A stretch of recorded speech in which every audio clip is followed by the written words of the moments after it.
Монгол анган дээр өнөөдөр болсон бас нэгэн үйл явдал нь болохоор Чингис хаан дурсгалын зоос худалдаанд гарснараа онцлог байлаа.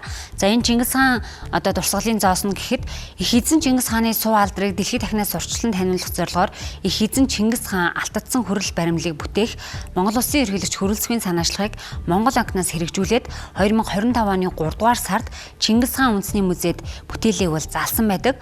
Мөнгөн 1 унц, 5 унц, 1 кг, алтан 0.5 г, 1 унц 1 кг-ийн сонголтоогоор худалдаанд гаргаж байна.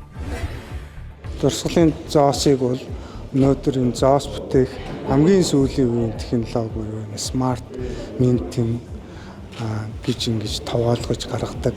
За их гоё өнгө оруулдаг энэ цагны өнгөлөх технологиг нэвтрүүлсэн. За тэгээд нөгөө өмнө бидний бүтээсэн Чингис хааны баримлын их загвар дээр суурилсан 6 төрлөөр гаргаж байгаагаараа их онцлогтой байгаа. Чингис хааныг бид алтаар хийсэн бас Чингис хааны шүтэн гэдэг агуулгыг энд бас оруулж байгааг илэрхийлэхийг хүсэж байна. Монгол улсад анхудаа энэ монументал ажил 3 дэгээр хийгдсэн.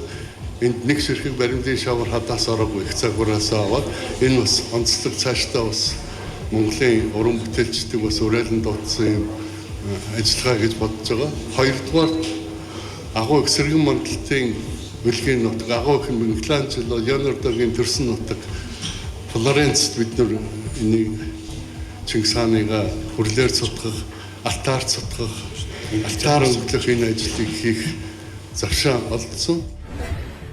Үзэгч та бүхэн өнөөдрийн эдийн засгийн мэдээлэл хүргэлээ. Хамтдаа баярлалаа.